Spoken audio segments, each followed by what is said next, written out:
जैसा कि ज़्यादातर त्रासदियों की शुरुआत होती है, इसकी शुरुआत भी आशा से हुई। पंजाब के एक युवक रोहित कुमार ने लंबे समय से विदेश में एक बेहतर भविष्य बनाने का सपना देखा था। अपने शहर के कई लोगों की तरह उसका सपनों का गंतव्य कनाडा था, जो अवसरों, समृद्धि और स्थिरता का देश है। वहाँ एक बेहतर ज़िंदगी, पैसा, इज़्ज़त, सब कुछ। वर्षों तक उसने कड़ी मेहनत की, हर संभव पैसा बचाया और अपने सपने को साकार करने के लिए सही रास्ते का इंतज़ार किया। लेकिन किस्मत से उसने जो रास्ता चुना, वह एक बुरे सपने में बदल गया। और यहीं से शुरू होती है कहानी रोहित के सपने की, जो धोखे में बदल गया। रोहित अपने माता पिता से, बस थोड़ी मदद और कर दो, कनाडा पहुंच जाऊं तो आप सबको सुख से रखूंगा। पिताजी, बेटा, हमने तेरे लिए थोड़ी ज़मीन भी बेची है, तेरे सपने पूरे होंगे।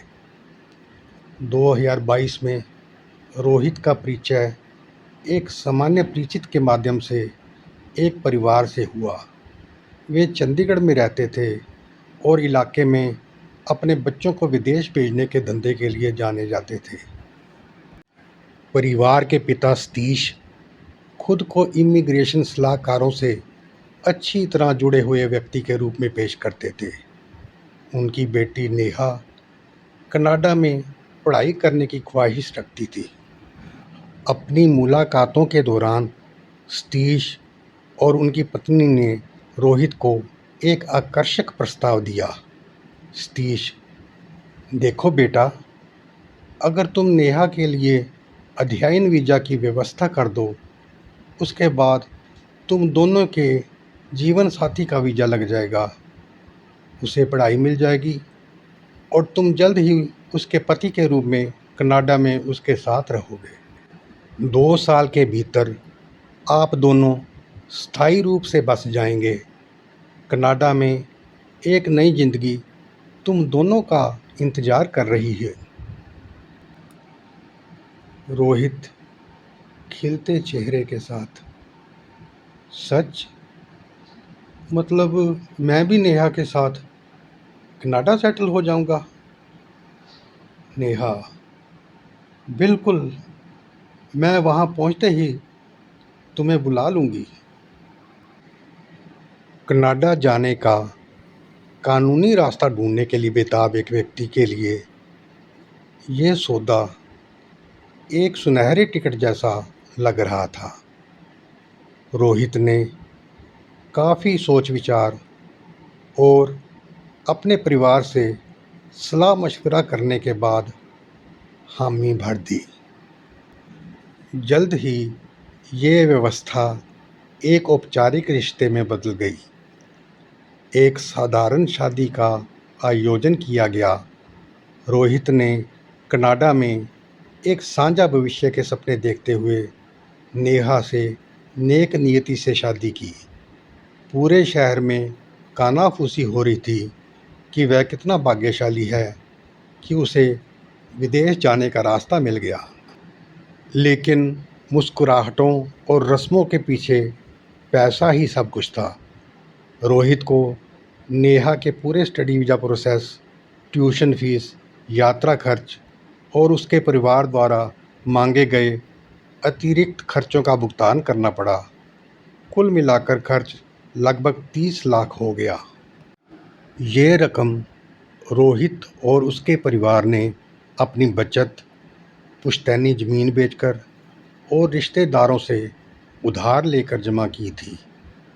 हर फॉर्म भरने, हर ट्यूशन फीस चुकाने और हर आधिकारिक दस्तावेज़ का इंतज़ाम करने के बाद नेहा का वीज़ा आखिरकार मंजूर हो गया। रोहित ने खुद उसके लिए टोरंटो का टिकट बुक किया और जल्द ही वहाँ उसके साथ रहने के सपने संजोए हुए था। उसे वह दिन अच्छी तरह याद है जब वह चली गई थी, हवाई अड्डे पर उसने उसके पैर छुए, उसे गले लगाया और वादा किया, बस थोड़ा सब्र करो, जल्द ही तुम्हें बुला लूँगी। और फिर नेहा उड़ान भर गई। रोहित ने उसे रूह से देखा, जैसे अपना सपना आसमान में उड़ते हुए देख रहा हो। रोहित ने उसे आखिरी बार देखा था। हफ्ते महीनों में बदल गए। उसके फ़ोन का कोई जवाब नहीं आया, उसके संदेशों का कोई जवाब नहीं आया। जब भी उसने सतीश या उसकी पत्नी से संपर्क करने की कोशिश की, तो उन्होंने अस्पष्ट बहाने बनाए। उन्होंने कहा, वीज़ा प्रक्रिया लंबी है, कागजी कार्रवाई में समय लगता है, धैर्य रखो। लेकिन धीरे धीरे उनका लहजा बदल गया। उन्होंने जवाब देना ही बंद कर दिया। छठे महीने तक हकीकत सामने आ गई। नेहा ने सारे संपर्क तोड़ दिए थे। उसके सोशल मीडिया पर उसे कनाडा में एक नई ज़िंदगी का आनंद लेते हुए दिखाया गया था। पार्टियों, दोस्त, एक नई शुरुआत। लेकिन उसके पति का कोई जिक्र नहीं था। वह उसकी ज़िंदगी से पूरी तरह गायब हो गई थी। पीछे कुछ भी नहीं छोड़ गई, सिर्फ यादें और कर्ज। भावनात्मक आघात विनाशकारी था, लेकिन आर्थिक विश्वासघात उससे भी बदतर था।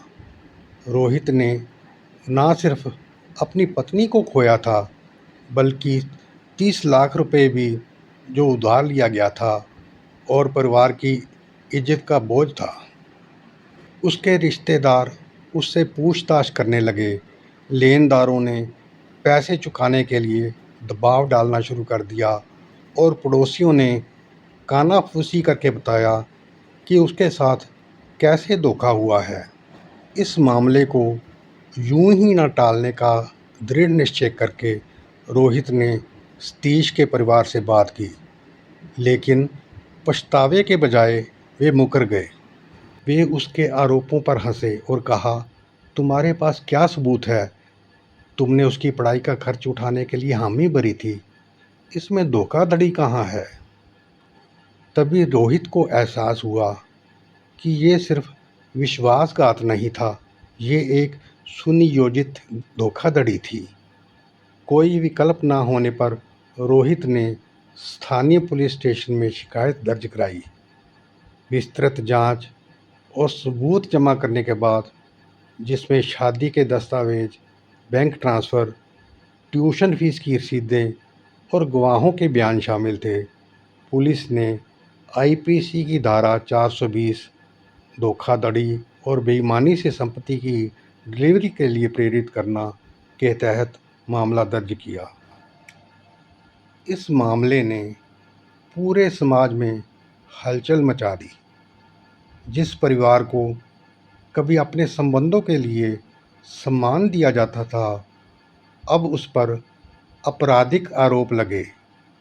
पुलिस ने सतीश और उसकी पत्नी से पूछताछ की और गिरफ्तारी वारंट जारी कर दिया गया।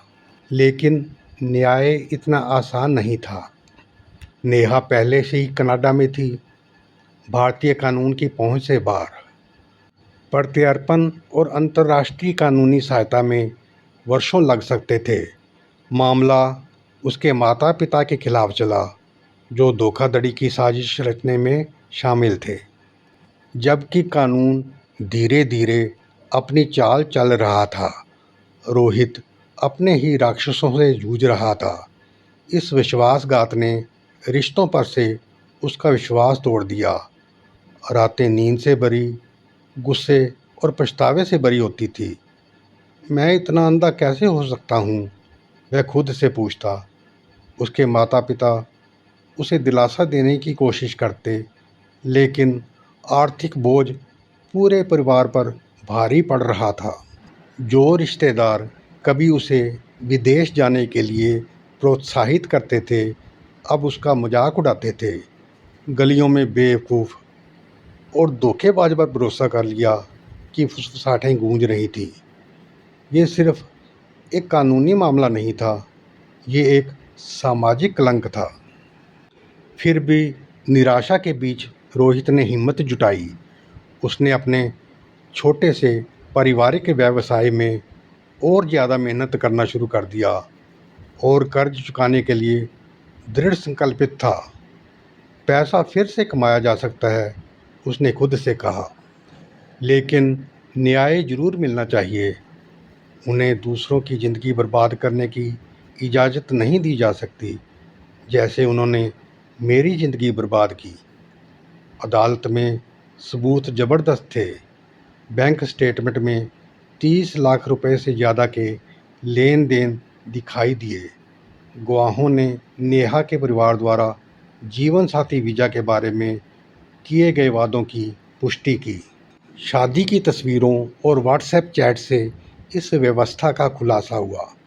बचाव पक्ष ने ये तर्क देने की कोशिश की कि ये एक गलतफहमी थी और रोहित ने स्वेच्छा से पैसे खर्च किए थे, लेकिन अभियोजन पक्ष ने धोखे के तरीके और नेहा के जाने के बाद जानबूझकर की गई चुप्पी पर प्रकाश डाला। ये मामला, जो अभी भी सुनवाई के अधीन है, कई लोगों के लिए आंखें खोलने वाला बन गया है।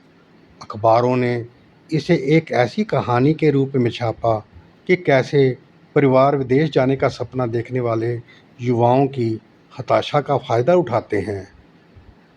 रोहित के सामने आने के साहस ने इसी तरह की धोखाधड़ी के शिकार अन्य लोगों को शिकायत दर्ज कराने के लिए प्रेरित किया। रोहित की कहानी सिर्फ एक अपराध की नहीं है, ये एक बड़े सामाजिक मुद्दे का आईना है। पंजाब और भारत के अन्य हिस्सों में विदेश में बसने की सनक ने आवर्जन धोखाधड़ी, नकली सलाहकारों और शोषणकारी शादियों की एक समानांतर अर्थव्यवस्था को जन्म दिया है। हताश परिवार सिर्फ एक विदेशी भविष्य सुरक्षित करने के लिए लाखों, कभी-कभी करोड़ों खर्च करने को तैयार हैं, और इसी हताशा में वे अक्सर धोखेबाजों का शिकार हो जाते हैं। रोहित ने सबसे कठिन तरीके से सीखा कि सफलता के शॉर्टकट अक्सर सबसे भारी कीमत चुकाते हैं। उसका भरोसा टूट गया, उसका पैसा चोरी हो गया और उसकी शादी बर्बाद हो गई।